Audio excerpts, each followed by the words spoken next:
extraordinarily impressive man. He said this. He said, "In dictatorships we are more fortunate than you in the West in one respect. We believe nothing of what we read in the newspapers and nothing of what we watch on television, because we know it's propaganda and lies. Unlike you in the West, we've learned to look behind the propaganda and to read between the lines, and unlike you, we know that real truth is always subversive." We have, I say that we don't get backed by big names, but we certainly have a big name here with us tonight. John Pilger has very kindly agreed to do this event. As I'm sure you know, he's won countless awards in his decades-long career for exposing human rights abuses and injustices around the world: Vietnam, Cambodia, Iraq, Palestine, Afghanistan, but also fighting a tenacious fight against injustice here in Britain and in Australia and elsewhere. People have come here from around the country to come to this event. I think we all know that a question and answer session with John Pilger is certainly worth coming to. I've been told by Colin that we've even had a few calls from abroad. Someone bought tickets from Latvia. I don't know if they're here tonight, but there you go. He'll be introducing and updating his documentary, Breaking the Silence, about the war on terror. And after that we'll be doing a kind of question and answer. So without further ado, John.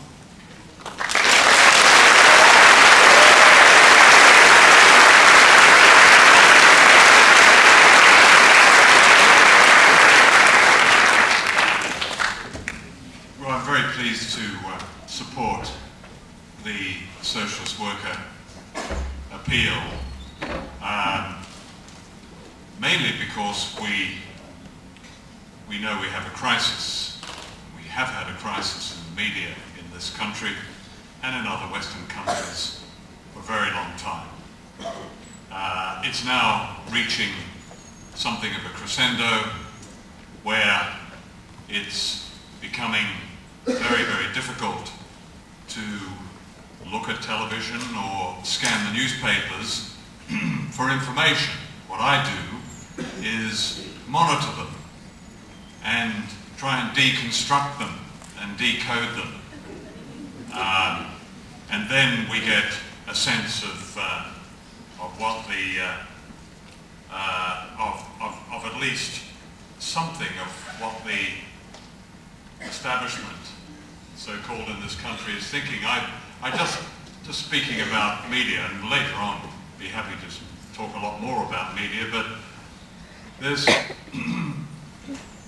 in 1977 I filmed secretly in Stalinist Czechoslovakia, where I interviewed the members of a very courageous group called Charter 77, who were standing up to the very harsh regime in that country. And I interviewed a novelist, a Czech novelist called Zdeněk Barnek. I saw him in his home, which was then guarded by the usual spooks sitting outside and so on. Extraordinarily impressive man. He said this. He said, "In dictatorships we are more fortunate than you in the West in one respect. We believe nothing of what we read in the newspapers and nothing of what we watch on television, because we know it's propaganda and lies. Unlike you in the West, we've learned to look behind the propaganda and to read between the lines, and unlike you, we know that real truth is always subversive." Now I thought, I've often quoted that because it's such a wise and telling statement.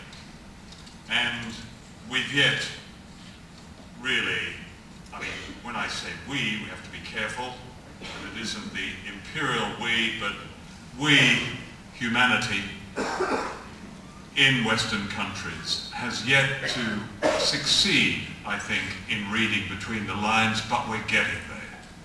We're getting there.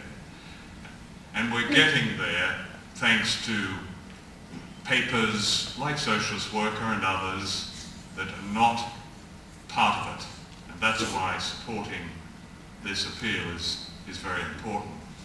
I'm just going to say a few words about the film you're about to see, and then we'll do the full bit after that. This is Breaking the Silence, Truth and Lies in the War on Terror.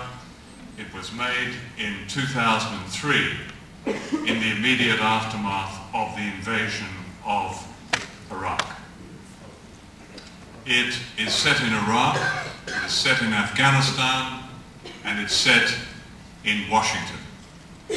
And it gives, I think it gives us a fairly rare opportunity to see the people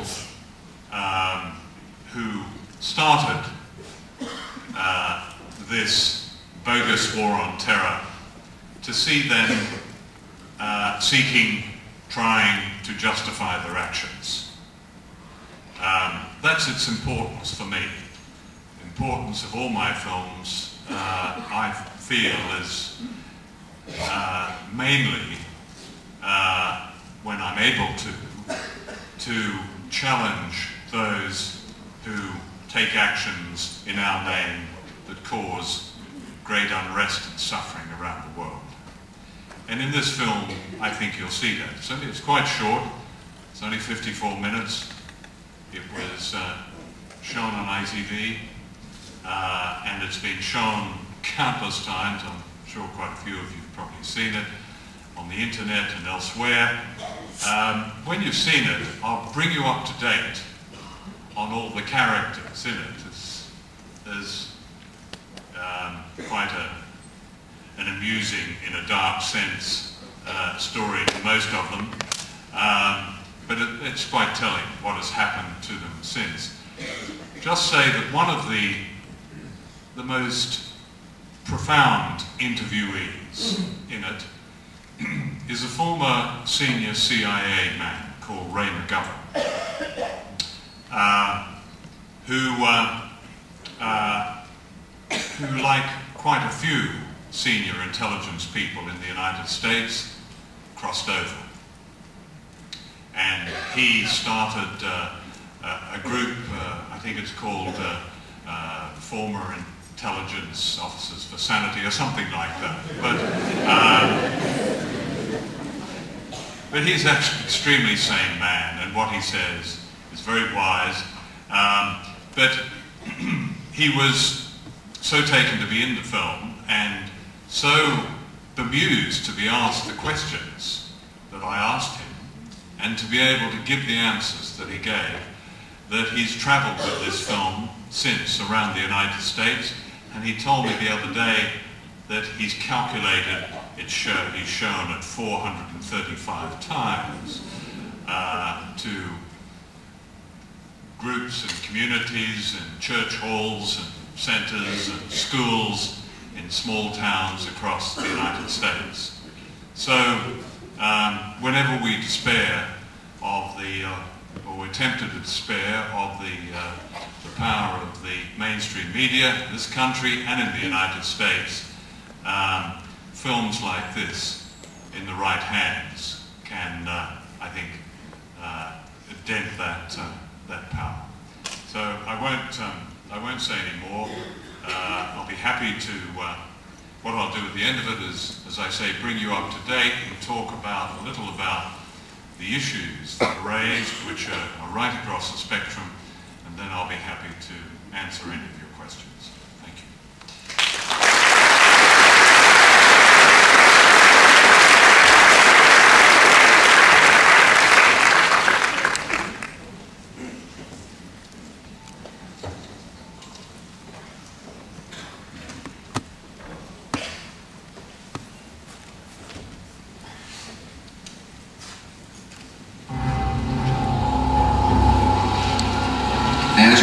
Coalition partners are doing in Afghanistan. We will bring to the Iraqi people food and medicines and supplies and freedom.